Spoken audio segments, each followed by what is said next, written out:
여러분 혹시 요한복음을 끝까지 제대로 묵상해 보신 적이 있으신가요? 단순히 읽기만 했던 말씀 속에 사실은 예수님의 생애와 구원의 진리가 너무나도 선명하게 담겨 있습니다.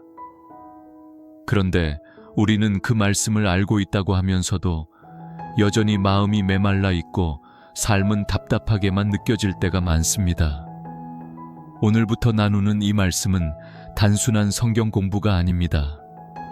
잠들며 듣기만 해도 말씀의 능력이 여러분의 영혼을 적시고 묶여있던 삶을 풀어낼 줄 믿습니다. 말씀 시작 전에 부탁드립니다. 좋아요와 구독, 알림 설정은 단순한 클릭이 아니라 이 말씀을 더 많은 성도들이 함께 듣고 은혜 받을 수 있도록 하는 귀한 통로가 됩니다. 여러분의 작은 순종이 누군가의 큰 믿음의 전환점이 될 수 있습니다. 꼭 함께 해주시기 바랍니다. 요한복음은 성경 전체 중에서도 가장 깊은 영적 의미를 품고 있습니다. 다른 복음서가 예수님의 행적과 말씀을 비교적 시간적 흐름에 따라 기록했다면 요한복음은 예수님이 누구신지를 깊이 묵상하게 하는 신학적 복음서입니다. 그래서 처음부터 이렇게 선포하지요. 태초에 말씀이 계시니라. 이 말씀이 하나님과 함께 계셨으니 이 말씀은 곧 하나님이시니라. 요한복음 1장 1절. 성도 여러분, 얼마나 놀라운 선언입니까? 예수님은 단순한 선지자가 아닙니다. 단순히 착한 스승도 아닙니다. 예수님은 곧 하나님이시며 창조 때부터 계셨던 말씀 그 자체이십니다. 우리의 신앙이 흔들릴 때는 언제입니까? 바로 예수님을 단순히 돕는 분, 위로하는 분 정도로만 생각할 때입니다. 그러나 성경은 말씀합니다. 예수님은 근본부터 하나님이시며 모든 만물이 그로 말미암아 지은 바 되었고 그 없이는 된 것이 하나도 없다고 했습니다. 즉, 우리의 삶 자체가 예수님 안에 있다는 사실입니다. 그러므로 신앙생활이란 억지로 노력하는 것이 아니라 이미 계신 예수님 안에 거하는 것입니다. 요한복음을 읽다 보면 다른 복음서와 달리 특별히 7가지 표적이라 불리는 사건들이 기록되어 있습니다. 물이 포도주로 변한 사건, 병든 자가 고침받은 사건, 오병이어의 기적, 바다 위를 걸으신 사건, 맹인의 눈을 뜨게 하신 사건, 나사로를 살리신 사건 등입니다. 이 모든 표적은 단순한 기적의 나열이 아닙니다. 예수님께서 단순히 능력자라는 것을 보여주려는 목적이 아니었습니다. 오히려 예수님이 생명의 주이심을 선명하게 드러내려는 하나님의 메시지였습니다. 성도님들, 혹시 지금 기적을 원하고 계십니까? 삶에 막힌 길이 열리기를 바라고 계십니까? 그렇다면 표적 자체에 시선을 두지 마시고 그 표적을 통해 드러나는 예수님을 바라보시기 바랍니다. 우리의 시선이 문제 해결이 아니라 문제 해결자이신 주님께 향할 때 삶의 진짜 변화가 시작됩니다. 요한복음은 또 7가지 나는 이다라는 예수님의 자기 선언이 등장합니다.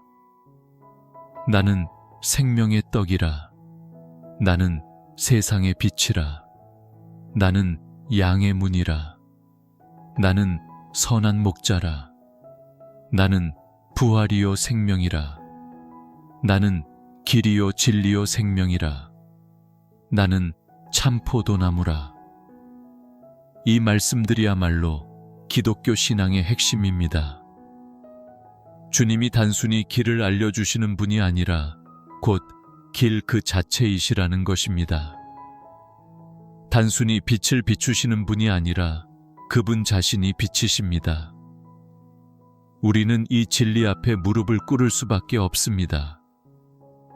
성경은 단순한 교훈집이 아닙니다.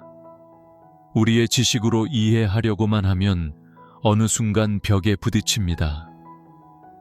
그러나 예수님이 곧 하나님이시며 우리의 생명 자체라는 사실을 믿음으로 받아들일 때 성경은 비로소 살아 움직입니다.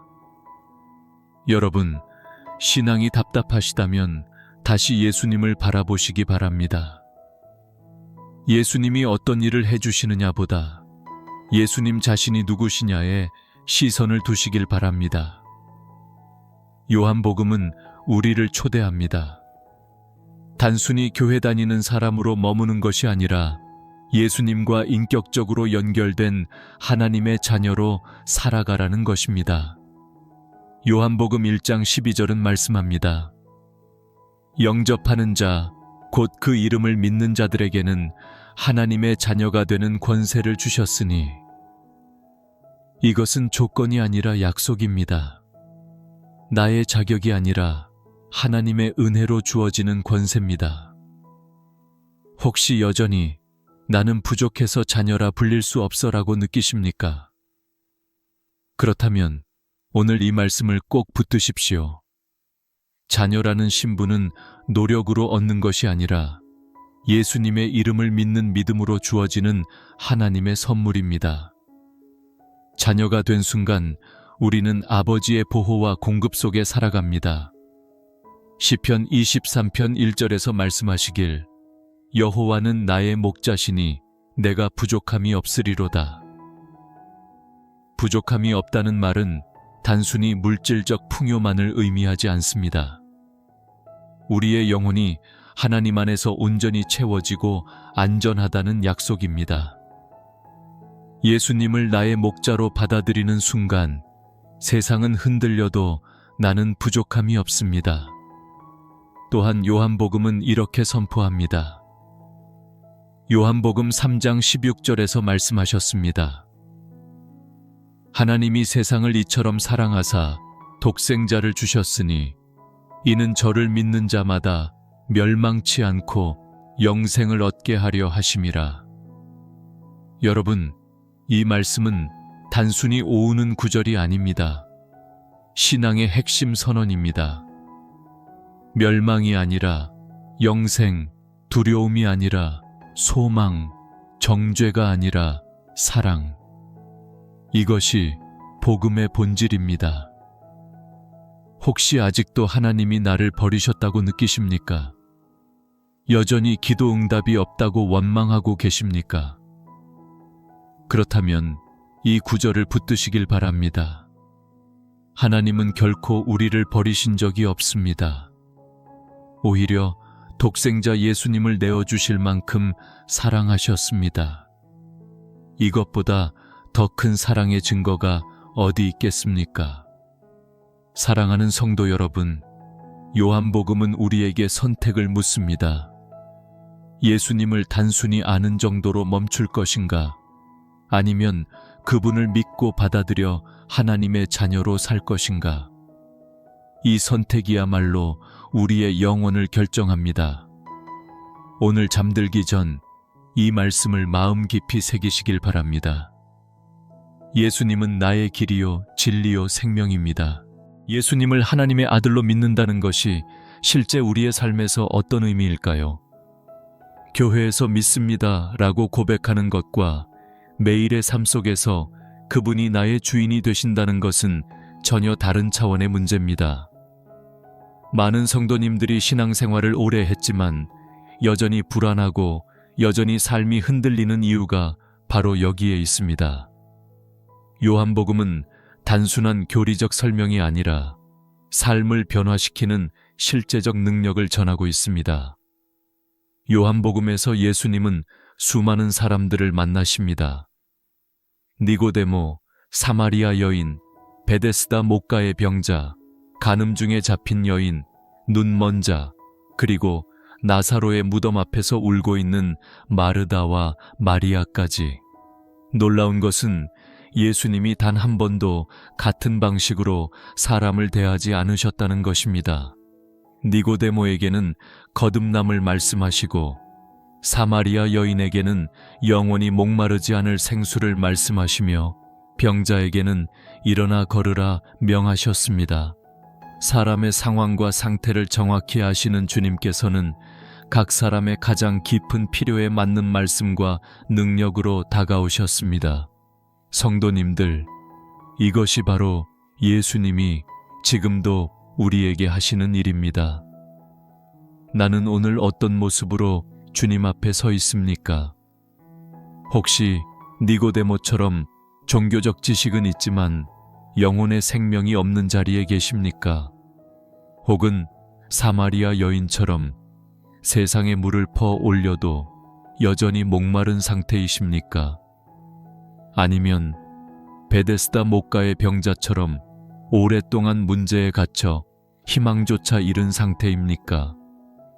예수님은 오늘도 나의 그 자리에 찾아오십니다. 특히 사마리아 여인 이야기를 묵상할 때 마음 깊은 울림이 있습니다.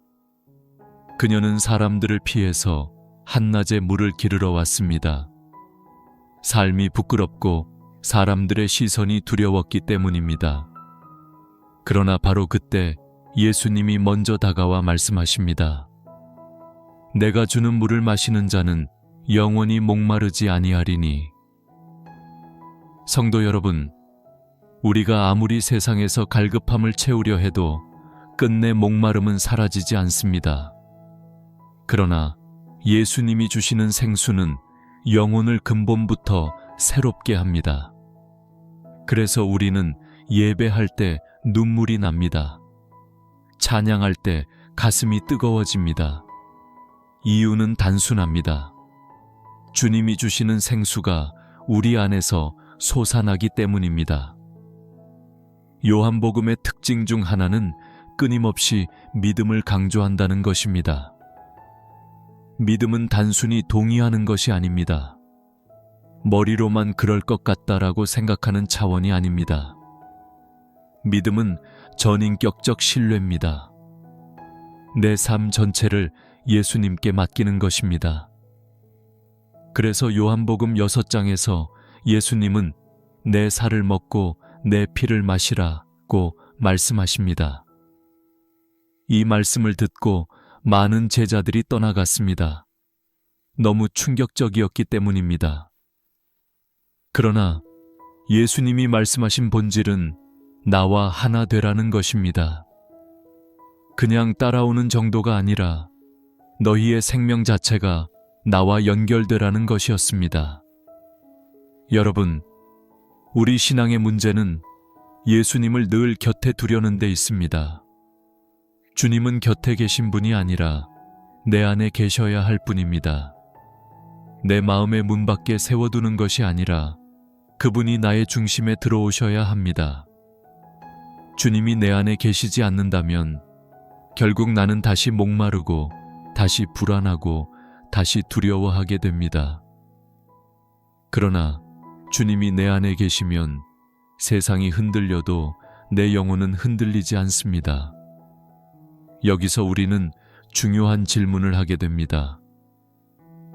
나는 진짜 예수님을 믿고 있는가? 믿는다고 하면서 사실은 내 힘으로 살고 있지 않습니까? 기도한다고 하면서도 응답이 없으면 포기해버리지 않습니까? 헌신한다고 하면서도 결국 내 만족을 채우려 하지 않습니까?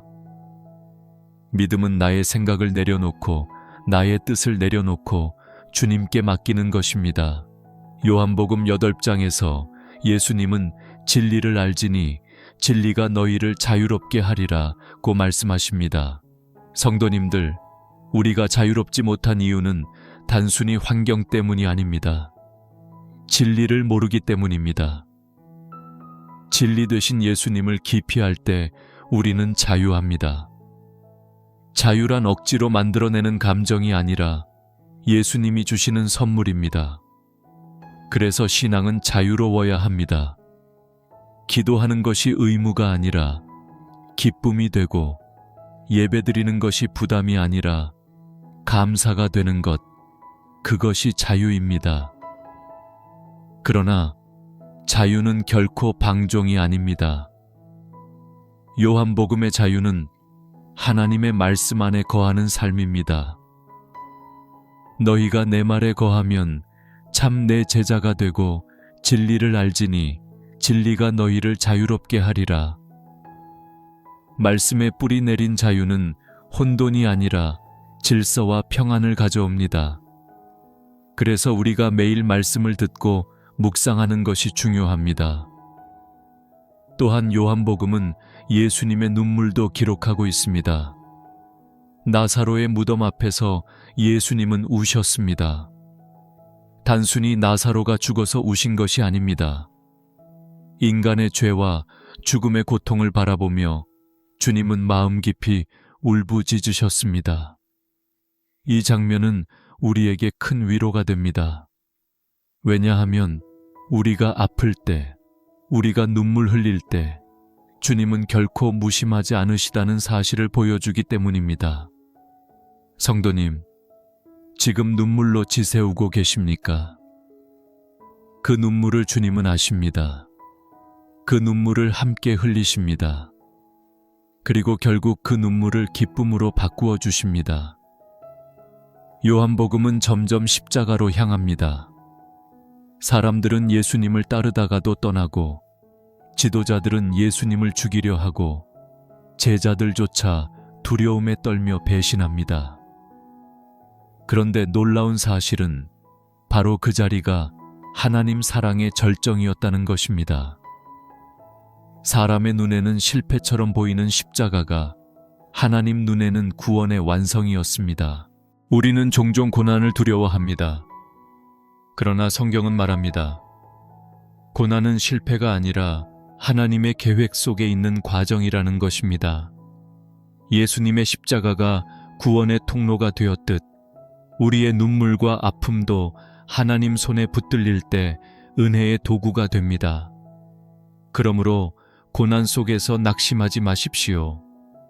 십자가 뒤에는 반드시 부활이 있습니다. 사랑하는 성도 여러분, 요한복음을 읽을 때마다 우리는 한 가지 사실 앞에 서게 됩니다.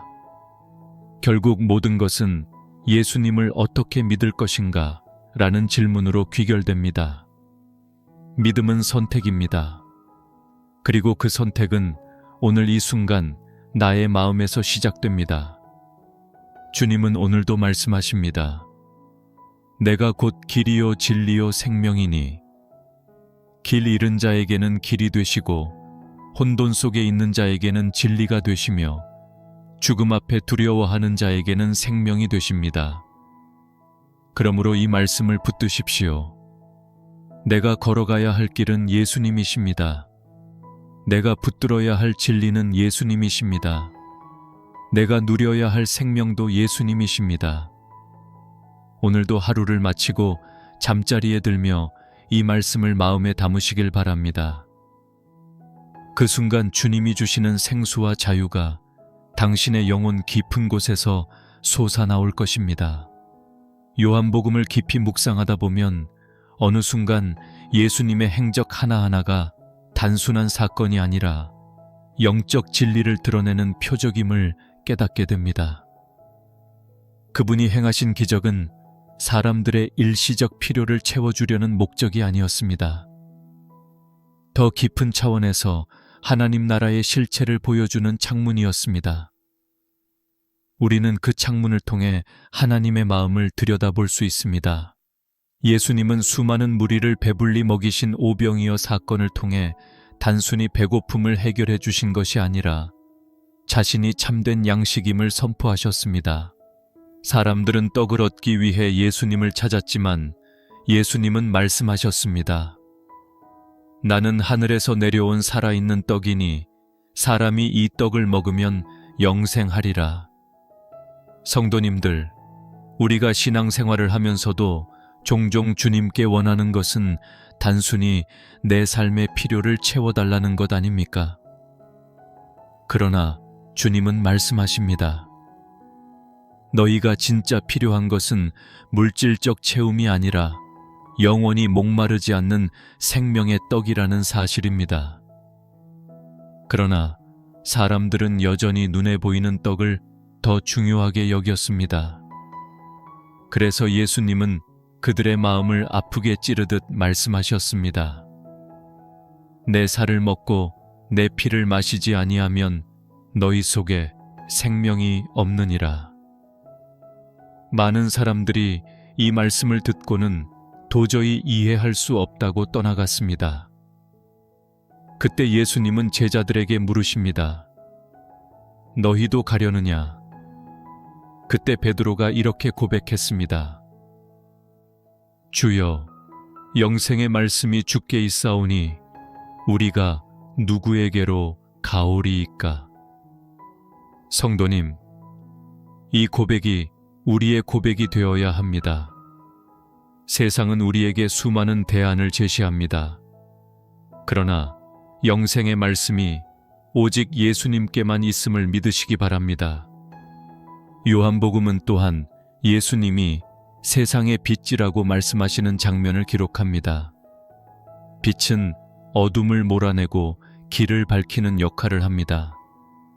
그런데 우리는 얼마나 자주 어둠 속을 헤매며 살고 있습니까? 길을 아는 것 같지만 결국 다시 미궁에 빠지고 확신이 있는 것 같지만 결국 두려움에 휩쌉니다. 성도 여러분, 빛이 없으면 우리는 한 발짝도 제대로 나아갈 수 없습니다. 예수님은 말씀하십니다. 나는 세상의 빛이니 나를 따르는 자는 어둠에 다니지 아니하고 생명의 빛을 얻으리라. 이 말씀은 단순히 위로의 메시지가 아니라 생존의 조건입니다. 주님 안에 거하지 않으면 우리는 반드시 어둠에 빠질 수밖에 없습니다. 한번 생각해 보십시오. 혹시 지금 어둠 속에 계시지 않습니까? 마음이 답답하고 기도해도 응답이 없는 것 같고 방향을 잃어버린 것 같습니까? 그렇다면 다시 빛이신 예수님께 나오셔야 합니다. 어둠을 뚫을 수 있는 방법은 더 노력하거나 더 애쓰는 것이 아닙니다. 단 하나, 빛 가운데로 나아가는 것입니다. 빛이신 주님께 내 삶을 드리면 그 빛이 어둠을 몰아내고 길을 열어주십니다. 요한복음은 특별히 예수님이 양의 문이요 선한 목자라고 말씀하는 장면을 기록합니다.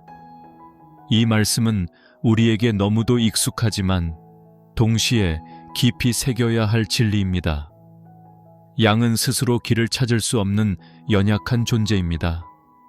그래서 목자가 필요합니다. 목자가 없으면 양은 반드시 길을 잃고 맙니다. 예수님은 말씀하십니다. 나는 양의 문이라.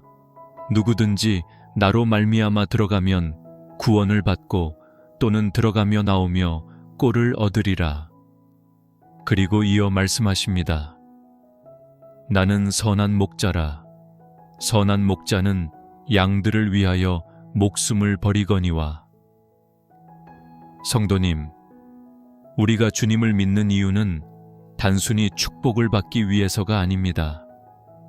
주님은 이미 우리를 위해 목숨을 내어주셨습니다. 선한 목자가 되셔서 우리의 죄와 사망의 길에서 우리를 건져내셨습니다. 그러므로 우리가 주님을 따르는 것은 선택이 아니라 생명의 길입니다. 주님을 떠나면 우리는 반드시 잃어버림을 당합니다. 그러나 주님 안에 있으면 우리는 안전합니다. 우리는 종종 우리의 삶을 스스로 책임지려 합니다. 하지만 요한복음은 분명히 말합니다. 양은 목자가 없이는 살아갈 수 없습니다. 여러분의 삶의 목자는 누구입니까? 혹시 여전히 내가 나의 목자가 되어 스스로를 지키려 하고 있지 않습니까? 그렇다면 오늘 이 말씀을 통해 다시 주님께 나아가시기 바랍니다. 선한 목자가 되시는 주님께 내 인생을 맡기십시오. 그러면 주님은 당신을 푸른 초장과 쉴 만한 물가로 인도하실 것입니다. 이쯤에서 우리는 다시금 시편의 말씀을 떠올리게 됩니다. 시편 23편 4절에서 이렇게 말씀합니다. 내가 사망의 음침한 골짜기로 다닐지라도 해를 두려워하지 않을 것은 주께서 나와 함께 하심이라. 성도님, 우리 삶에는 반드시 사망의 골짜기와 같은 순간이 찾아옵니다. 그러나 주님이 함께 하시면 두려움은 사라집니다. 왜냐하면 목자가 곁에 계시기 때문입니다. 요한복음의 또 하나의 강력한 메시지는 예수님이 부활이요 생명이라는 선언입니다. 나사로가 죽었을 때 마르다는 절망했습니다. 그러나 예수님은 말씀하셨습니다. 나는 부활이요 생명이니 나를 믿는 자는 죽어도 살겠고 무릇 살아서 나를 믿는 자는 영원히 죽지 아니하리니. 성도님, 이 말씀은 단순히 죽은 자를 살리는 기적 이야기가 아닙니다. 예수님 자신이 부활이고 생명이심을 선포하는 것입니다. 그러므로 우리는 죽음을 두려워하지 않습니다. 우리에게는 부활이신 예수님이 계시기 때문입니다. 요한복음은 계속해서 우리를 초대합니다. 예수님 안에 거하라. 참포도나무이신 그분께 붙어 있으라. 가지가 나무에 붙어 있어야 열매를 맺듯 우리가 주님께 붙어 있어야 열매 맺는 삶을 살 수 있습니다. 그렇다면 주님께 붙어 있는 방법은 무엇입니까? 그것은 말씀과 기도입니다. 주님의 말씀을 마음에 새기고 주님과 끊임없이 대화하는 삶을 사는 것입니다. 요한복음 15장에서 예수님은 이렇게 말씀하십니다. 내가 참포도나무요 내 아버지는 농부라. 가지가 나무에 붙어 있지 않으면 스스로 열매를 맺을 수 없습니다. 성도님, 혹시 지금 열매 없는 신앙생활을 하고 계십니까? 그렇다면 점검해 보셔야 합니다. 나는 정말 주님께 붙어 있는가?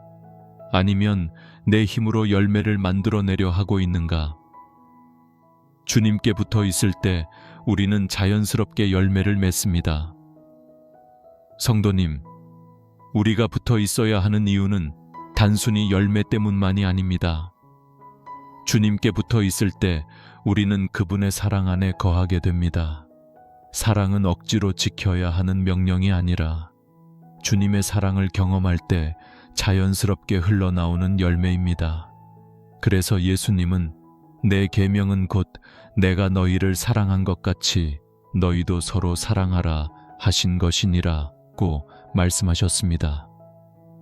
요한복음의 모든 메시지는 결국 사랑으로 귀결됩니다. 하나님의 사랑, 예수님의 사랑, 그리고 우리가 서로 나누어야 할 사랑. 이것이 요한복음의 핵심입니다. 하나님은 세상을 이처럼 사랑하셨고 예수님은 우리를 끝까지 사랑하셨습니다. 그러므로 이제 우리는 그 사랑을 나누는 자로 살아야 합니다. 성도님, 오늘 하루를 돌아보십시오. 나는 사랑의 열매를 맺고 있습니까? 혹은 여전히 내 이익과 내 자존심만을 지키며 살고 있습니까? 주님은 오늘도 우리를 사랑으로 부르십니다. 사랑 안에 거하라고, 사랑으로 살라고 초대하십니다. 사랑하는 성도 여러분, 요한복음의 메시지는 결코 어렵지 않습니다. 단순합니다. 그러나 그 단순함 속에 우리의 인생을 뒤흔드는 능력이 있습니다. 예수님은 길이요, 진리요, 생명입니다. 빛이요, 양의 문이요, 선한 목자이십니다. 그리고 부활이요, 생명이며 참포도나무이십니다. 이 모든 선언이 결국 한 가지 진리로 모아집니다. 예수님 안에 거하라. 이것이 요한복음의 핵심입니다. 오늘도 잠들기 전 이 말씀을 마음에 새기십시오. 주님께 붙어 있으면 세상이 줄 수 없는 평안과 자유와 사랑이 여러분의 삶 가운데 흘러 넘치게 될 것입니다. 예수님의 사역이 절정으로 향해 갈수록 요한복음은 더욱 깊고도 놀라운 진리를 드러냅니다. 세부에서 우리는 주님이 참 포도나무이심을 나누었습니다. 이제 요한복음은 우리에게 남겨진 마지막 시간, 주님이 십자가를 향해 걸어가시던 순간을 보여줍니다. 그 과정에서 우리는 예수님의 마음을, 그리고 하나님 아버지의 뜻을 더욱 선명히 보게 됩니다. 요한복음 13장은 특별한 장면으로 시작합니다. 바로 최후의 만찬 자리에서 예수님이 제자들의 발을 씻기시는 장면입니다. 세상의 권력자라면 마지막 순간에라도 자신을 드러내려 할 것입니다. 그러나 예수님은 마지막까지 자신을 낮추시며 제자들의 발을 씻기셨습니다. 발을 씻는 일은 종의 역할이었습니다. 그런데 예수님은 그 종의 자리에 서셨습니다. 성도님, 이것이 바로 사랑의 본질입니다. 사랑은 섬김으로 드러납니다. 말로만 하는 것이 아니라 실제로 자신을 낮추어 행하는 것입니다. 우리는 종종 사랑을 감정으로만 이해합니다. 그러나 예수님은 사랑을 행동으로 보여주셨습니다. 그래서 요한복음 13장 1절은 이렇게 기록합니다. 세상에 있는 자기 사람들을 사랑하시되 끝까지 사랑하시니라. 성도 여러분, 이 말씀을 깊이 새겨보시기 바랍니다. 끝까지 사랑하신 주님의 사랑은 변하지 않습니다. 우리의 연약함과 배신에도 불구하고 주님은 끝까지 사랑하십니다. 그런데 놀라운 것은 그 자리에 가룟 유다도 있었다는 사실입니다. 주님은 자신을 팔아넘길 제자의 발까지 씻기셨습니다. 여러분, 이것이 사랑입니다. 조건 없는 사랑, 끝까지 포기하지 않는 사랑. 주님의 사랑은 우리가 이해할 수 없는 차원입니다. 우리가 이 사랑을 받을 때 우리의 마음은 무너지고 결국 변화될 수밖에 없습니다. 예수님은 발을 씻기신 후 제자들에게 말씀하십니다. 내가 너희에게 행한 것 같이 너희도 행하게 하려 하여 본을 보였노라. 성도님, 우리가 받은 사랑은 흘려보내야 합니다. 교회 안에서, 가정 안에서, 우리의 일상 속에서 우리는 섬기는 자로 살아야 합니다. 신앙생활이란 단순히 예배에 참석하는 것이 아니라 사랑을 흘려보내는 것입니다. 그리고 요한복음은 우리에게 새로운 계명을 주십니다. 내가 너희를 사랑한 것 같이 너희도 서로 사랑하라. 이것은 단순한 명령이 아니라 주님의 사랑을 경험한 자라면 반드시 따라야 할 삶의 방식입니다.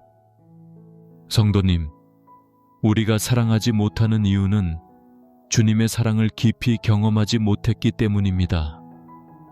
주님의 사랑을 깊이 경험하면 미움이 사라지고 원망이 사라지고 용서할 힘이 생깁니다. 그러므로 오늘도 기도하십시오. 주님의 사랑을 내 안에 부어 주시옵소서. 요한복음 14장으로 가면 예수님은 제자들에게 중요한 약속을 하십니다. 너희는 마음에 근심하지 말라. 하나님을 믿으니 또 나를 믿으라. 제자들은 예수님이 떠나신다는 말에 근심했습니다. 그러나 예수님은 오히려 위로하시며 자신이 아버지 집에 거처를 예비하러 가신다고 말씀하셨습니다. 성도님, 우리의 영원한 집은 이 땅에 있지 않습니다. 우리의 집은 하나님 아버지의 집입니다. 이 소망이 있을 때 우리는 흔들리지 않습니다.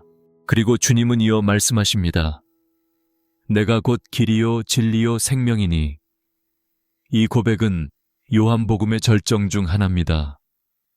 주님은 단순히 길을 알려주는 분이 아니라 곧 길이십니다. 진리를 가르치는 분이 아니라 곧 진리이십니다.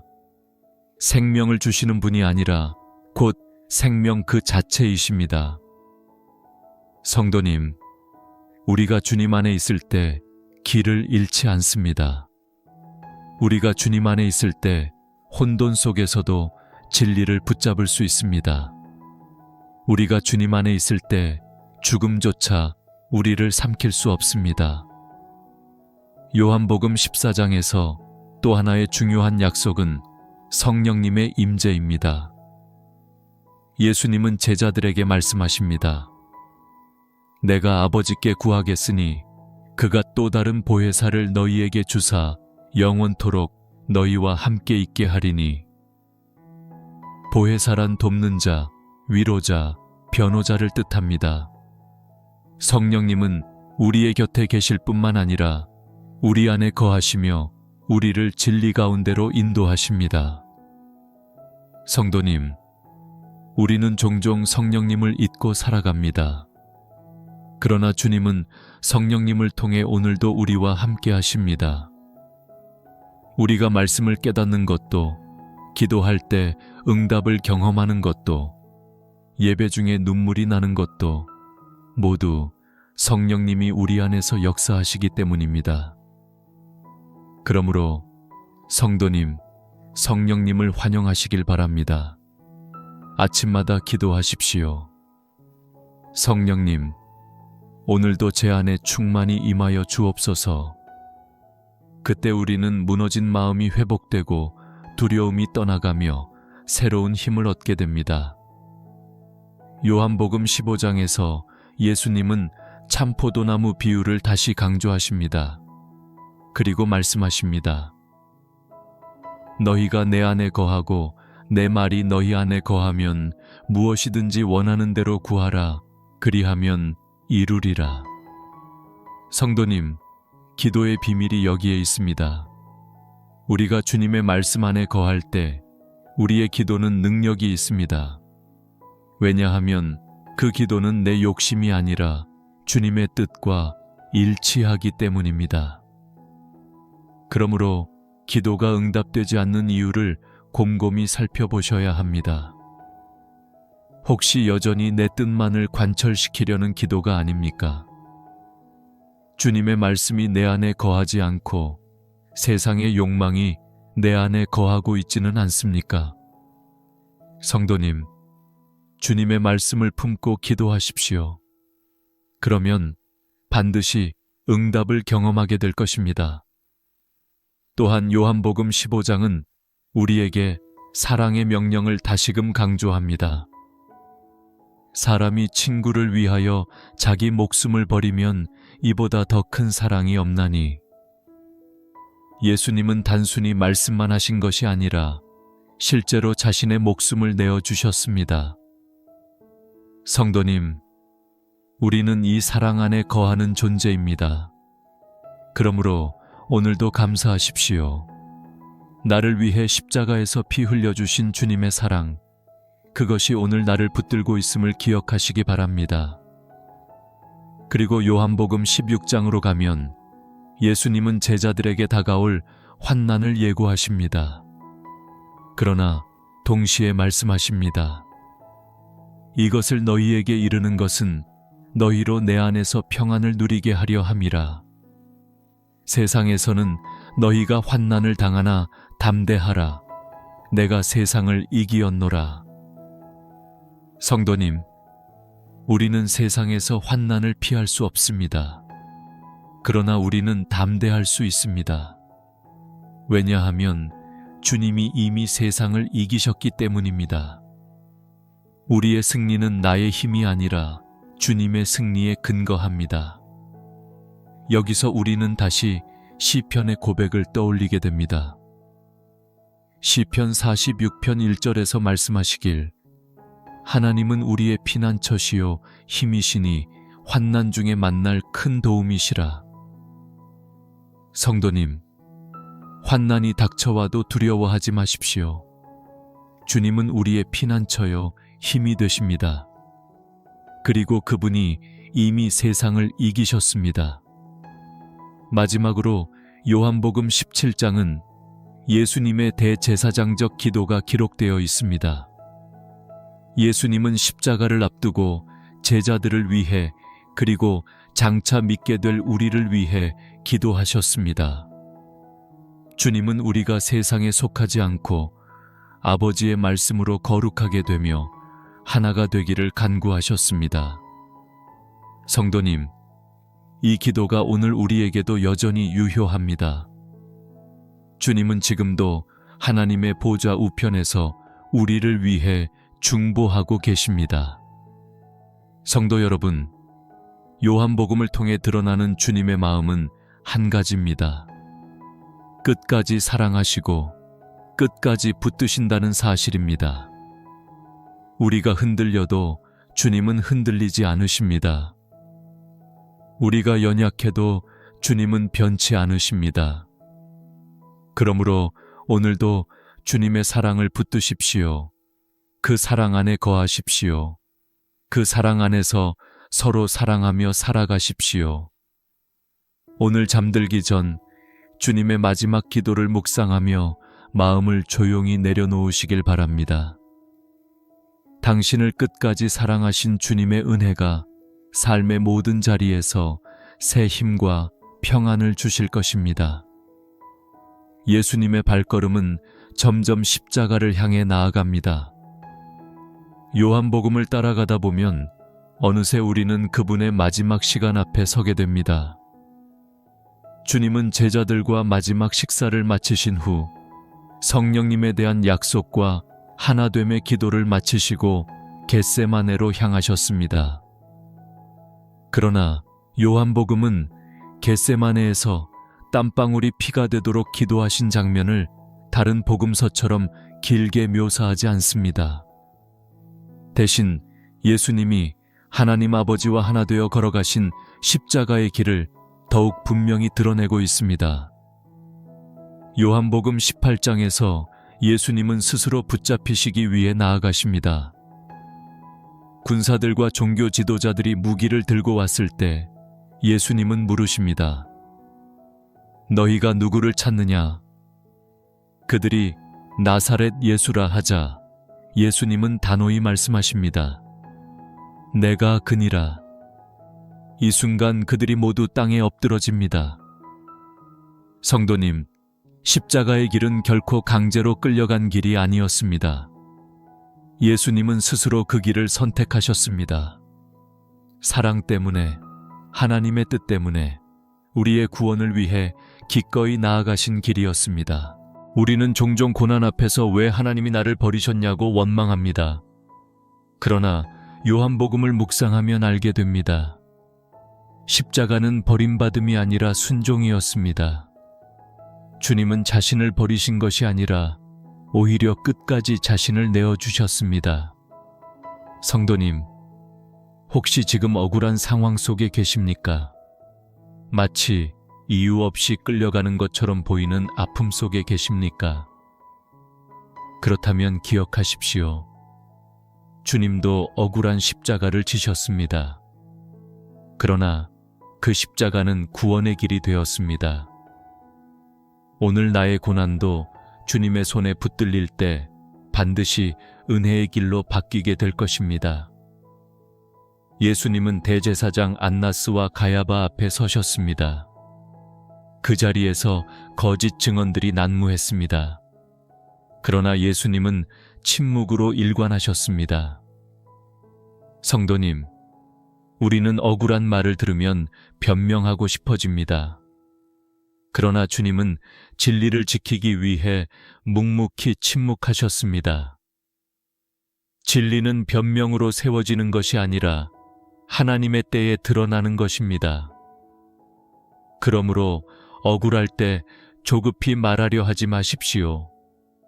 하나님이 친히 증거하실 날이 반드시 옵니다. 그리고 베드로의 부인은 너무도 우리의 모습을 닮아 있습니다. 그는 예수님을 위해 죽을 것처럼 고백했지만 실제로는 3번이나 주님을 부인했습니다. 성도님, 우리도 때로는 예배당에서는 주님 사랑합니다 고백하면서도 세상 속에서는 주님을 모른다고 행동할 때가 있지 않습니까?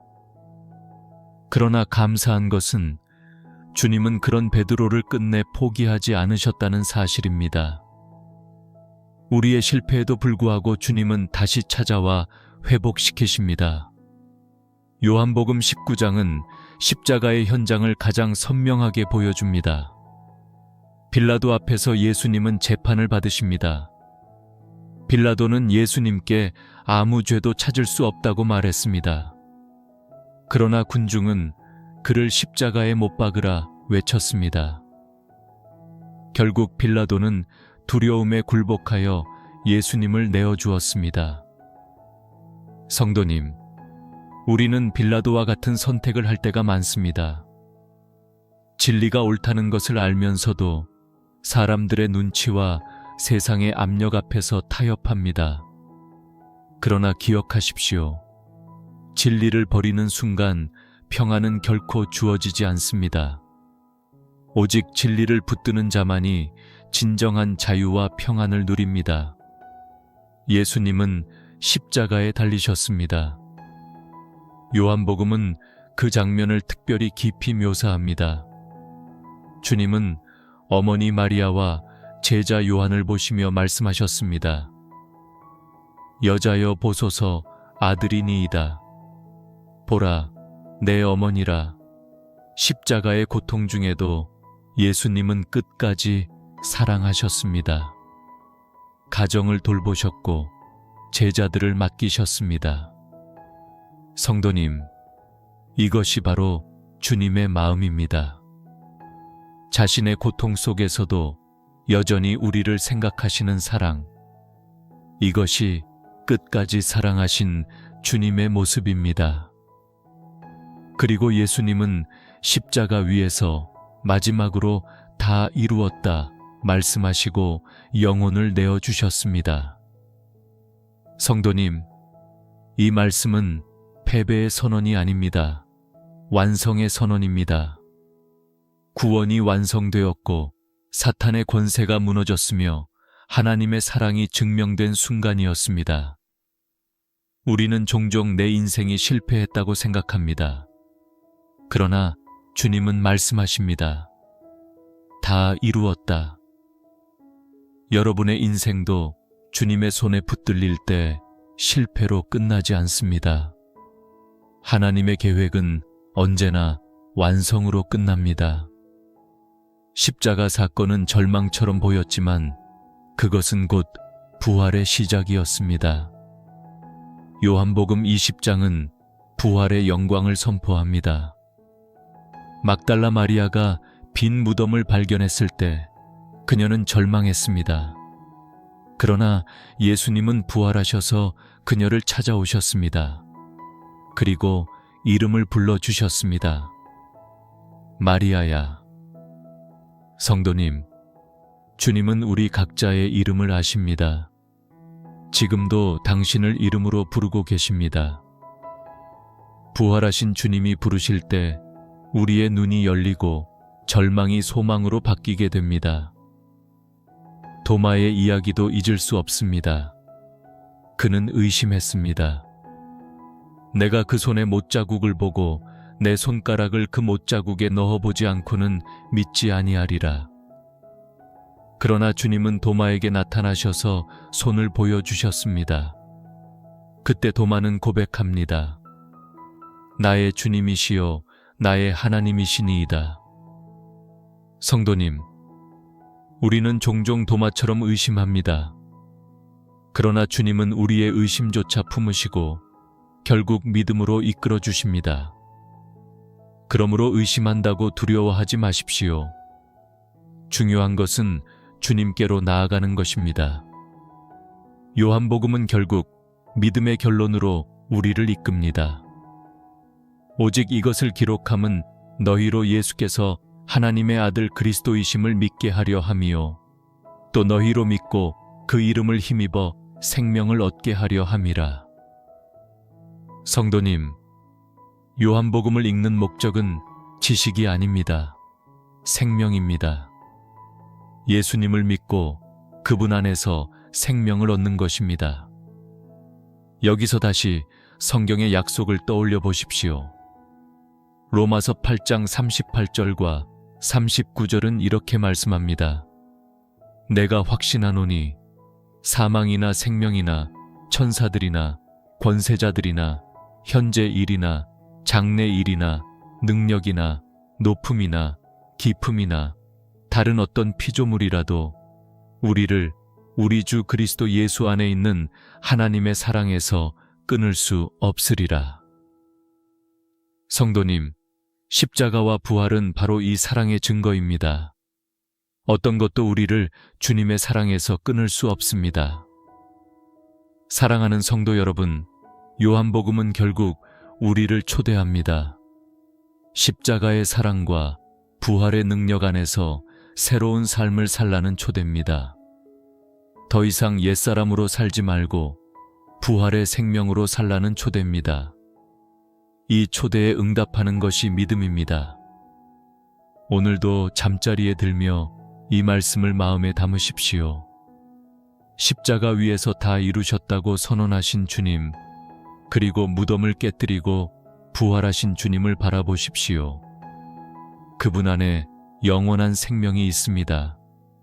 그분 안에 진정한 소망이 있습니다.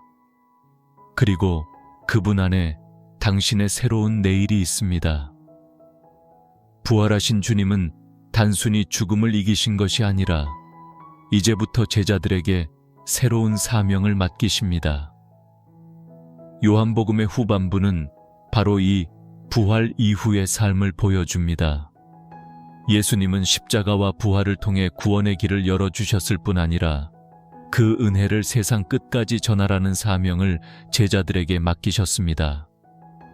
성도님, 이것은 단지 제자들만의 사명이 아닙니다. 오늘 우리 모두에게도 동일하게 주어진 사명입니다. 요한복음 20장에서 예수님은 두려움의 문을 걸어 잠그고 있던 제자들에게 찾아오십니다. 그들은 지도자를 잃은 두려움에 사로잡혀 있었습니다. 그러나 주님은 그들 가운데 서셔서 이렇게 말씀하십니다. 너희에게 평강이 있을지어다. 성도님, 부활하신 주님이 우리 삶 가운데 임하실 때 가장 먼저 주시는 것은 평강입니다. 세상이 줄 수 없는 평안, 상황을 초월하는 평안, 이것이 부활의 선물입니다. 그리고 주님은 숨을 내쉬며 말씀하십니다. 성령을 받으라. 십자가 이전에는 제자들이 두려움 속에 숨어 있었지만 성령을 받은 후에는 담대히 복음을 전하는 자들이 되었습니다. 이것이 바로 부활의 능력입니다. 성도님, 우리의 연약함을 극복할 힘은 내 안에서 나오지 않습니다. 성령님이 우리 안에 오실 때 우리는 새로운 사람이 됩니다. 그러므로 매일 성령님을 의지하십시오. 나의 힘이 아니라 성령님의 능력으로 살아가십시오. 특별히 요한복음 21장은 우리에게 큰 은혜를 줍니다. 베드로의 회복 이야기입니다. 그는 주님을 3번 부인했지만 부활하신 주님은 그를 다시 찾아오셨습니다. 갈릴리 호수에서 예수님은 베드로에게 3번 물으십니다. 네가 나를 사랑하느냐? 성도님, 주님은 우리의 과거 실패를 묻지 않으십니다. 주님은 오늘 나를 향한 사랑을 묻고 계십니다. 우리의 자격이 아니라 주님을 향한 사랑이 우리의 사명의 출발점입니다. 예수님은 베드로에게 이렇게 말씀하셨습니다. 내 양을 먹이라. 성도님, 이것이 오늘 우리에게 주신 주님의 명령입니다. 우리가 받은 은혜를 나만 간직하는 것이 아니라 다른 이들을 먹이고 돌보는 것입니다. 교회 안에서, 가정 안에서, 우리의 이웃 가운데 주님의 양을 먹이는 자로 살아야 합니다. 말씀을 나누고 사랑을 실천하고 연약한 자를 세워주는 것, 이것이 신앙생활의 본질입니다. 여기서 우리는 다시금 요한복음 전체의 목적을 떠올리게 됩니다. 요한복음 20장 31절은 이렇게 말씀합니다. 오직 이것을 기록함은 너희로 예수께서 하나님의 아들 그리스도이심을 믿게 하려 함이요 또 너희로 믿고 그 이름을 힘입어 생명을 얻게 하려 함이라. 성도님, 요한복음을 읽는 것은 단순한 공부가 아닙니다. 믿음과 생명을 얻는 것입니다. 성도님, 혹시 여전히 믿음이 흔들리고 계십니까? 그렇다면 오늘 부활하신 주님 앞에 나아가 다시 고백하시길 바랍니다. 나의 주님이시요 나의 하나님이십니다. 도마가 했던 이 고백이 오늘 우리의 고백이 되기를 바랍니다. 의심이 믿음으로 바뀌는 순간, 절망이 소망으로 바뀌는 순간이 바로 이 고백 속에 있습니다. 또한 요한복음은 우리에게 분명한 삶의 방향을 제시합니다. 그것은 예수님과 함께 거하며 그분의 사랑을 나누는 삶입니다. 부활 이후 제자들은 더 이상 숨어 있는 사람들이 아니었습니다. 성령을 받고 세상 속으로 나아갔습니다. 성도님, 신앙은 머무는 것이 아니라 나아가는 것입니다. 머무는 신앙은 곧 식어버립니다. 그러나 나아가는 신앙은 살아있습니다. 우리는 종종 신앙을 개인적인 위로로만 국한시킵니다. 물론 주님은 우리를 위로하십니다. 그러나 주님의 뜻은 거기서 멈추지 않습니다. 위로받은 자가 다시 세상 속에서 위로를 흘려보내는 것, 사랑을 경험한 자가 사랑을 전하는 것, 이것이 주님이 원하시는 삶입니다.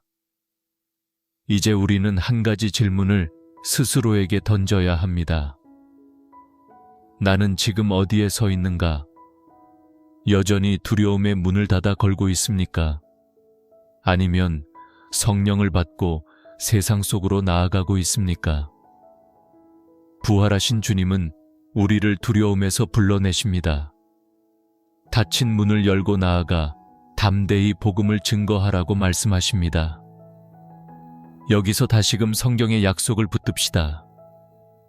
사도행전 1장 8절은 이렇게 말씀합니다. 오직 성령이 너희에게 임하시면 너희가 권능을 받고 예루살렘과 온 유대와 사마리아와 땅끝까지 이르러 내 증인이 되리라. 성도님, 우리가 연약해 보여도 성령님이 임하시면 우리는 증인의 삶을 살아갈 수 있습니다. 나의 능력이 아니라 주님의 능력으로 가능해집니다. 성도님, 오늘도 삶의 자리가 무겁습니까? 나의 가정, 나의 일터, 나의 관계가 답답하게 느껴지십니까? 그렇다면 오늘 이 말씀을 기억하십시오. 부활하신 주님은 이미 승리하셨습니다. 그리고 성령님을 통해 우리와 함께 하십니다. 그러므로 우리는 절망 속에 머무르지 않습니다. 우리는 담대히 일어나 세상 속으로 나아갑니다. 그리고 무엇보다 중요한 것은 이 모든 사명의 시작이 주님을 향한 사랑이라는 사실입니다. 예수님은 베드로에게 네가 나를 사랑하느냐 물으셨습니다. 주님은 오늘도 우리에게 같은 질문을 하십니다. 성도님, 우리가 가진 것이 무엇인지, 우리가 얼마나 능력이 있는지는 중요하지 않습니다. 주님을 사랑하는 마음이 있을 때 주님은 우리를 사용하십니다. 그러므로 오늘 잠들기 전 주님 앞에 고백하십시오. 주님, 제가 주님을 사랑합니다. 연약하고 부족하지만 주님을 사랑합니다. 이 고백이 오늘 우리의 회복과 사명의 시작이 될 것입니다. 주님은 그 고백 위에 우리의 삶을 세우시고 새로운 내일을 열어주실 것입니다. 사랑하는 성도 여러분, 요한복음은 여기서 끝나지 않습니다. 오히려 이제부터 시작입니다. 십자가와 부활은 단순한 과거의 사건이 아닙니다. 오늘 나의 삶 속에서 여전히 살아 움직이는 현재의 능력입니다. 이 능력을 붙들고 살아가는 것이 바로 신앙생활입니다. 오늘도 이 말씀을 마음 깊이 새기며 주님의 평강 안에서 잠드십시오. 내일 아침 눈을 뜰 때 주님은 다시 새 힘으로 우리를 세우실 것입니다. 요한복음의 흐름을 따라가다 보면 십자가와 부활을 지나 이제 우리는 부활하신 주님과 함께 살아가는 제자의 삶으로 초대받고 있음을 발견하게 됩니다. 주님은 제자들에게 평강을 주시고 성령을 약속하셨으며 베드로를 회복시키시며 새로운 사명을 맡기셨습니다. 그런데 여기서 우리가 반드시 붙들어야 할 주님의 메시지는 단순한 사명, 그 자체가 아니라 그 사명을 감당할 수 있는 근원적인 힘이 어디에서 오는가 하는 것입니다. 성도님, 신앙생활이 어렵다고 느끼신 적 있으십니까? 말씀대로 살려고 애쓰지만 금세 무너지고, 기도하려고 하지만 쉽게 지치고, 사랑하려고 결심했지만 금방 미움이 올라오는 자신을 발견한 적 있으십니까? 그렇다면 이 질문이 우리에게 반드시 필요합니다. 나는 무엇으로 사명을 감당하려 하는가? 주님은 분명히 말씀하셨습니다. 나는 참포도나무요, 너희는 가지라. 그가 내 안에, 내가 그 안에 거하면 사람이 열매를 많이 맺나니 나를 떠나서는 너희가 아무것도 할 수 없음이라. 성도님, 우리의 힘으로는 아무것도 할 수 없습니다. 열매를 맺으려 애쓰지 마십시오. 중요한 것은 포도나무이신 주님께 붙어 있는 것입니다. 붙어 있는 자는 자연스럽게 열매를 맺습니다. 그러나 떨어진 가지는 아무리 애써도 열매를 맺을 수 없습니다. 그러므로 우리의 초점은 무엇을 할까가 아니라 주님께 얼마나 붙어 있는가에 있어야 합니다. 요한복음의 가장 중요한 메시지 중 하나는 바로 이 붙어 있음입니다. 말씀 안에 거하고, 사랑 안에 거하고, 성령 안에 거하는 것. 이것이 진정한 신앙입니다. 신앙은 내 힘으로 버티는 것이 아니라 주님께 붙어 있음으로 누리는 은혜입니다. 그렇다면 우리는 어떻게 주님께 붙어 있을 수 있을까요? 그것은 말씀과 기도를 통해서입니다. 주님의 말씀이 우리 안에 거하면 우리의 생각과 감정과 선택이 주님의 뜻에 맞추어집니다. 기도를 통해 주님과 끊임없이 대화할 때 우리는 주님 안에 거하게 됩니다. 성도님, 혹시 지금 기도가 막히셨습니까? 말씀을 읽어도 마음에 와닿지 않으십니까? 그렇다면 잠잠히 주님 앞에 나아가십시오. 억지로 많은 말을 하지 않아도 괜찮습니다. 주님의 이름만 불러도 됩니다. 주님, 여기 있습니다. 이 한마디에도 주님은 응답하십니다. 요한복음은 또한 우리에게 사랑의 계명을 반복해서 강조합니다. 내 계명은 곧 내가 너희를 사랑한 것 같이 너희도 서로 사랑하라 하신 것이니라. 성도님, 신앙의 가장 큰 열매는 사랑입니다. 아무리 지식이 많아도 사랑이 없으면 아무것도 아닙니다. 아무리 은사가 많아도 사랑이 없으면 소용없습니다.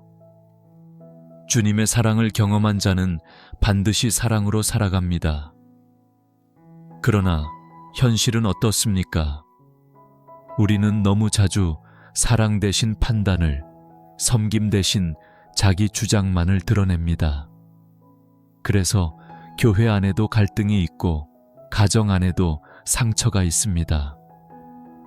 성도님, 이때마다 다시 십자가를 바라보시길 바랍니다. 십자가는 사랑의 증거입니다. 그 사랑을 묵상할 때 우리는 다시 용서할 힘을 얻습니다. 미워하던 마음이 녹아지고 원망이 감사로 바뀝니다. 요한복음 17장에서 예수님은 마지막 대제사장적 기도를 드리셨습니다. 그 기도의 핵심은 아버지여, 저희로 하나가 되게 하옵소서였습니다. 주님은 우리가 세상에서 성공하거나 높아지는 것보다 서로 사랑으로 하나 되는 것을 더 중요하게 여기셨습니다. 성도님, 오늘 우리의 가정은 하나됨을 잃어버리지는 않았습니까?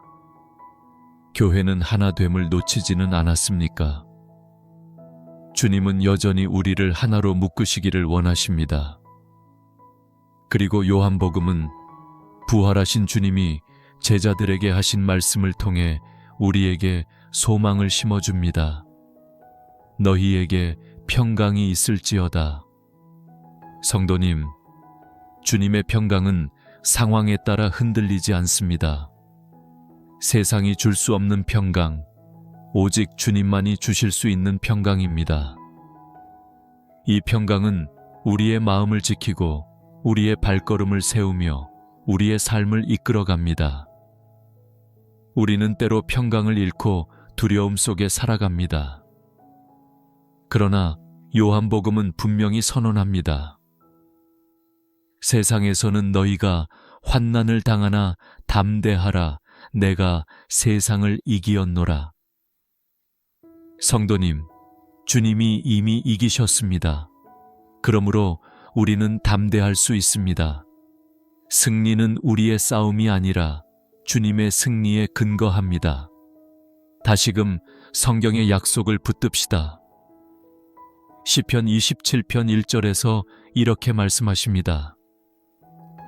여호와는 나의 빛이요 나의 구원이시니 내가 누구를 두려워하리요. 여호와는 내 생명의 능력이시니 내가 누구를 무서워하리요. 성도님, 빛이신 주님이 우리와 함께 하십니다. 그러므로 우리는 두려워하지 않습니다. 설령 세상이 흔들려도 주님이 우리의 생명의 능력이 되시기에 우리는 흔들리지 않습니다. 요한복음의 메시지는 결국 이렇게 요약됩니다. 예수님은 하나님의 아들이시며 그분을 믿는 자는 영생을 얻는다. 그리고 그분 안에 거하는 자는 사랑과 평강과 생명의 열매를 맺는다. 성도님, 이것이 신앙의 본질입니다. 복잡하지 않습니다. 그러나 이 단순한 진리가 우리의 삶 전체를 바꿉니다. 이제 우리에게 남겨진 과제는 한 가지입니다. 나는 오늘도 주님 안에 거하고 있는가? 신앙생활은 과거의 경험이 아니라 오늘의 선택입니다. 어제의 기도가 오늘의 힘을 보장하지 않습니다. 오늘도 주님 안에 거해야 합니다. 오늘도 주님의 말씀을 붙들고, 오늘도 주님의 사랑을 묵상하며, 오늘도 성령님의 인도하심에 귀 기울여야 합니다.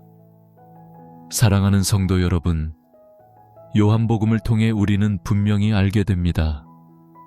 주님은 끝까지 우리를 사랑하시며 끝까지 우리를 붙드시고 끝까지 우리와 함께 하신다는 사실을 말입니다. 그러므로 낙심하지 마십시오. 두려워하지 마십시오. 주님이 이미 승리하셨습니다. 그 승리 안에서 오늘도 평강을 누리십시오. 오늘 잠자리에 들며 이 말씀을 되새기십시오. 나는 참포도나무요 너희는 가지라. 주님께 붙어 있으면 내일도 반드시 열매 맺는 삶을 살아가게 될 것입니다. 주님을 따르는 길은 결코 평탄하지 않습니다. 요한복음은 예수님이 제자들에게 분명히 말씀하신 것을 기록하고 있습니다. 세상에서는 너희가 환난을 당하나 담대하라. 내가 세상을 이기었노라. 성도님, 주님을 믿는다고 해서 환난이 사라지지 않습니다. 오히려 때로는 믿음 때문에 더 큰 어려움이 다가오기도 합니다. 그러나 그 환난은 우리를 무너뜨리기 위한 것이 아니라 주님이 이미 이기신 승리를 더 깊이 경험하도록 이끄는 과정입니다. 요한복음은 끝까지 믿음의 본질을 강조합니다. 믿음은 환경을 바라보는 것이 아니라 예수님을 바라보는 것입니다. 바람이 불고 파도가 일어도 시선을 주님께 고정할 때 우리는 물 위를 걸을 수 있습니다. 그러나 눈을 돌려 상황을 바라보는 순간 우리는 가라앉고 맙니다. 성도님, 혹시 지금 삶의 파도에 휩쓸려 두려워하고 계십니까? 그렇다면 다시 시선을 주님께 고정하십시오. 주님은 여전히 세상의 빛이시며 여전히 길이요 진리요 생명이십니다. 요한복음의 기록은 단순히 사건의 나열이 아닙니다. 예수님이 누구신지를 드러내는 강력한 증거입니다. 그래서 사도 요한은 마지막에 이렇게 고백합니다. 예수께서 행하신 일이 이 밖에도 많으니 만일 낱낱이 기록한다면 이 세상이라도 이 기록된 책을 두기에 부족할 줄 아노라. 성도님, 이 말씀은 곧 예수님의 행적이 인간의 언어로 다 기록될 수 없음을 보여줍니다. 주님의 은혜와 사랑은 무한하며 우리가 상상하는 것보다 훨씬 크고 깊습니다. 그렇기에 신앙은 지식으로 다 이해할 수 있는 것이 아닙니다. 신앙은 관계입니다. 예수님을 인격적으로 만나고 그분과 동행하는 것입니다. 요한복음은 우리에게 끊임없이 이 질문을 던집니다. 너는 나를 누구라 하느냐? 다른 사람이 무엇이라 말하든 교회의 전통이 무엇이라 가르치든 결국 내 마음 깊은 곳에서 주님을 누구로 고백하는지가 가장 중요합니다. 성도님, 예수님은 단순히 위대한 선지자입니까? 훌륭한 도덕 교사입니까? 아니면 정말 나의 주님이시며 나의 하나님이십니까? 도마가 손으로 주님의 상처를 만진 후 고백했던 것처럼 나의 주님이시여 나의 하나님이시니이다. 이 고백이 우리의 신앙의 중심이 되어야 합니다. 요한복음은 또한 우리에게 사랑의 본질을 가르칩니다. 예수님은 제자들의 발을 씻기시며 말씀하셨습니다. 내가 너희를 사랑한 것 같이 너희도 서로 사랑하라. 성도님, 신앙생활의 열매는 결국 사랑입니다. 교회를 오래 다니고 봉사를 많이 해도 사랑이 없다면 아무 의미가 없습니다. 그러나 사랑은 인간적인 노력으로는 결코 완전하게 흘러나올 수 없습니다. 사랑은 주님의 사랑을 경험할 때만 흘러나옵니다. 우리는 종종 사랑하기보다 판단하기를 더 좋아합니다. 섬기기보다 인정받기를 더 원합니다. 그러나 주님은 십자가에서 끝까지 우리를 사랑하셨습니다. 우리의 배신과 연약함에도 불구하고 포기하지 않으셨습니다. 그러므로 우리가 할 일은 먼저 그 사랑을 깊이 경험하는 것입니다. 그리고 그 사랑을 받은 자답게 서로를 사랑하며 살아가는 것입니다. 성도님, 주님은 우리가 서로 사랑함으로써 세상에 주님의 제자임을 드러내기를 원하십니다. 세상은 우리의 화려한 건물이나 큰 모임으로 교회를 알아보지 않습니다. 우리가 서로 사랑할 때 세상은 주님을 보게 됩니다.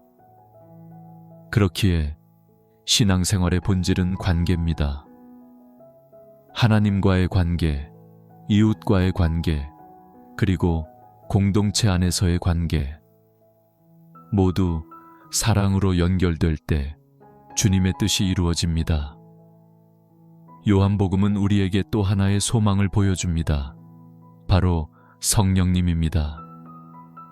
주님은 떠나시기 전 이렇게 약속하셨습니다. 내가 아버지께 구하겠으니 그가 또 다른 보혜사를 너희에게 주사 영원토록 너희와 함께 있게 하리니. 성도님, 우리는 홀로 남겨진 존재가 아닙니다. 성령님이 우리와 함께 하시고 우리 안에 거하십니다. 그래서 우리는 외롭지 않습니다. 그래서 우리는 두렵지 않습니다. 성령님은 우리를 진리 가운데로 인도하시고 우리의 연약함을 도우시며 기도할 수 없는 순간에도 우리를 대신해 간구하십니다. 혹시 지금 기도할 힘조차 없으십니까? 마음이 무너져 하나님께 말조차 올릴 수 없으십니까? 그렇다면 성령님께 자신을 맡기십시오. 성령님은 말할 수 없는 탄식으로 우리를 위해 기도하고 계십니다. 우리가 알지 못하는 길을 아시고 우리가 감당할 수 없는 짐을 대신 져주십니다. 성령님의 도우심을 구할 때 우리는 다시 일어설 수 있습니다. 그리고 요한복음은 마지막까지 우리에게 평강을 약속합니다. 주님은 말씀하셨습니다. 평안을 너희에게 끼치노니 곧 나의 평안을 너희에게 주노라. 내가 너희에게 주는 것은 세상이 주는 것과 같지 아니하니라.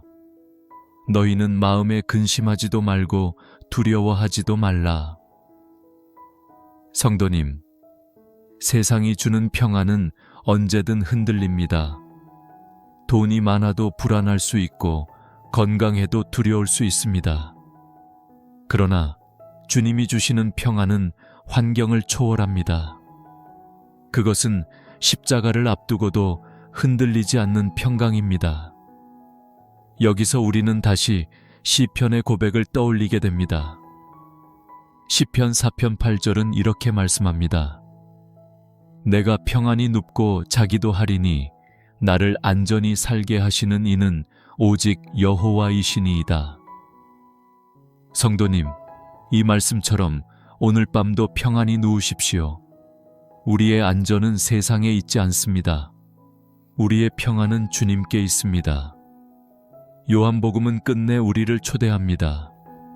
믿음으로 살라는 초대, 사랑으로 살라는 초대, 성령과 동행하라는 초대, 그리고 그 모든 것을 통해 세상 속에서 주님의 제자로 살라는 초대입니다. 성도님, 이 초대에 응답하시겠습니까? 주님의 사랑을 붙들고 주님의 평강을 누리며 성령님의 인도하심 따라 오늘 하루를 살아가시기 바랍니다. 사랑하는 성도 여러분, 신앙은 결코 어려운 것이 아닙니다. 주님 안에 거하는 것입니다. 주님의 사랑을 받아들이는 것입니다. 그리고 그 사랑을 흘려보내는 것입니다. 이것이 요한복음이 우리에게 전하는 단순하지만 강력한 메시지입니다. 오늘 잠들기 전 주님께 이렇게 고백하십시오. 주님, 제가 주님을 믿습니다. 주님을 사랑합니다. 성령님과 동행하기 원합니다. 이 고백이 오늘 밤 당신의 마음을 평안으로 채울 것입니다. 그리고 내일 아침 눈을 뜰 때 새로운 힘과 소망으로 시작할 수 있게 될 것입니다. 요한복음의 여정을 함께 따라오며 우리는 예수님이 누구신지를 더 깊이 묵상하게 되었습니다. 태초부터 계셨던 말씀, 세상의 빛, 양의 문, 선한 목자, 생명의 떡, 길이요 진리요 생명, 참포도나무, 그리고 부활이요 생명이신 주님. 요한복음은 이 모든 선언을 통해 예수님이 단순한 스승이 아니라 곧 하나님이시며 우리의 구원자이심을 증언하고 있습니다. 주님은 십자가에서 모든 것을 이루셨고 부활하셔서 우리에게 새로운 생명을 주셨습니다. 그리고 제자들을 찾아오셔서 두려움 속에 있던 그들에게 평강을 주셨습니다. 그 평강은 단순한 위로가 아니라 앞으로의 길을 살아갈 힘이었습니다. 성도님, 우리도 마찬가지입니다. 주님의 평강은 오늘도 여전히 우리 삶의 자리에 임하고 있습니다. 요한복음의 마지막 장면은 갈릴리 호숫가에서 제자들을 다시 만나시는 예수님의 이야기입니다.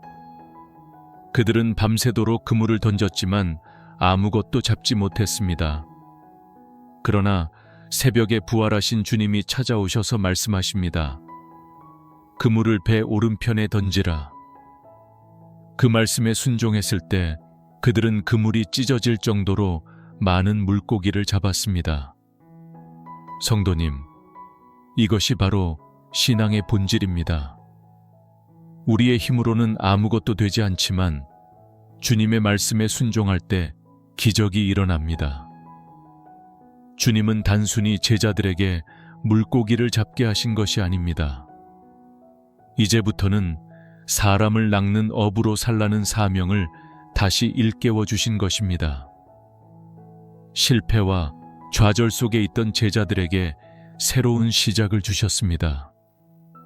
성도님, 우리도 종종 실패 앞에 주저앉습니다. 그러나 주님은 우리를 다시 불러 세우십니다. 실패가 끝이 아닙니다. 주님과 함께라면 언제나 새로운 시작이 있습니다. 이 자리에서 주님은 베드로에게 3번 물으셨습니다. 네가 나를 사랑하느냐? 이 질문은 단순한 확인이 아니라 회복의 기회였습니다. 주님을 3번 부인했던 베드로에게 3번의 사랑 고백을 통해 사명을 다시 맡기셨습니다. 내 양을 먹이라. 성도님, 주님은 오늘도 우리에게 같은 질문을 하십니다. 네가 나를 사랑하느냐? 우리의 능력과 자격을 묻지 않으십니다. 오직 주님을 사랑하는 마음을 묻고 계십니다.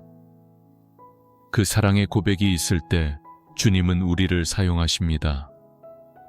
요한복음은 마지막에 아주 중요한 고백으로 마무리됩니다. 예수께서 행하신 일이 이 밖에도 많으니 만일 낱낱이 기록한다면 이 세상이라도 이 기록된 책을 두기에 부족할 줄 아노라. 성도님, 주님의 은혜와 사랑은 기록으로 다 담을 수 없습니다. 그것은 끝없는 바다와 같습니다. 요한복음은 그 바다의 한 모퉁이를 열어 보여줄 뿐입니다. 그러나 그 작은 창을 통해 우리는 무한한 은혜의 바다를 바라보게 됩니다. 이제 우리는 한 가지 질문을 다시 마음에 새겨야 합니다. 나는 예수님을 누구로 믿고 있는가? 요한복음은 분명히 말합니다. 예수님은 하나님의 아들이시며 그를 믿는 자마다 영생을 얻습니다. 성도님, 이것이 신앙의 전부입니다. 내가 무엇을 더하느냐가 아니라 예수님을 믿느냐, 믿지 않느냐. 이 선택이 우리의 영혼을 결정합니다. 사랑하는 성도 여러분, 요한복음을 마무리하며 우리는 주님의 초대 앞에 서 있습니다. 빛 가운데로 나오라는 초대, 생명의 떡을 먹으라는 초대, 참포도나무에 붙어 있으라는 초대, 그리고 부활의 생명을 누리라는 초대. 이 초대는 단지 과거 제자들에게만 주어진 것이 아니라 오늘 우리 모두에게도 여전히 주어지고 있습니다. 혹시 여전히 삶이 무겁고 기도의 응답이 더디고 마음이 지쳐 계십니까? 그렇다면 요한복음의 말씀을 붙드십시오. 주님은 길이요, 진리요, 생명입니다. 그분이 함께 하시면 결코 길을 잃지 않습니다. 그분이 안에 계시면 결코 어둠에 머물지 않습니다. 그분이 내 생명이 되시면 결코 죽음조차 우리를 삼킬 수 없습니다. 다시금 성경의 약속을 마음에 새깁니다. 요한복음 11장 25절에서 예수님은 말씀하셨습니다. 나는 부활이요 생명이니 나를 믿는 자는 죽어도 살겠고 무릇 살아서 나를 믿는 자는 영원히 죽지 아니하리니. 성도님, 이것이 우리 믿음의 소망입니다. 죽음조차 우리를 이길 수 없다는 약속. 주님 안에서 우리는 영원히 살아 있습니다. 또한 요한복음 3장 16절의 말씀을 잊지 맙시다. 하나님이 세상을 이처럼 사랑하사 독생자를 주셨으니 이는 저를 믿는 자마다 멸망치 않고 영생을 얻게 하려 하심이라. 성도님, 이 말씀은 단순한 암송 구절이 아닙니다. 하나님 사랑의 본질이자 복음의 핵심입니다. 우리는 멸망이 아닌 영생을 얻기 위해 부름받았습니다. 이것이 요한복음이 우리에게 전하는 마지막 메시지입니다. 사랑하는 성도 여러분, 이제 요한복음을 마무리하며 우리의 마음도 새롭게 결단해야 합니다.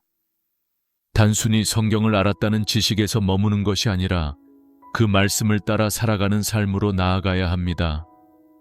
주님의 사랑을 깊이 경험하고 그 사랑을 흘려보내며 성령님과 동행하는 삶을 선택해야 합니다. 오늘도 주님은 우리에게 말씀하십니다. 너희에게 평강이 있을지어다. 성도님, 그 평강을 받아 누리십시오. 세상이 흔들려도, 삶이 어렵더라도 주님의 평강은 여전히 우리 마음을 지키실 것입니다.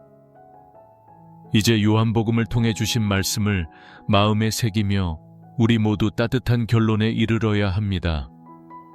주님은 끝까지 사랑하셨고 끝까지 우리를 붙드셨습니다.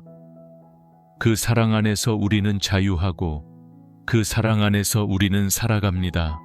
하나님의 사랑이 당신의 삶에 더욱 풍성히 임하기를 바랍니다. 아멘.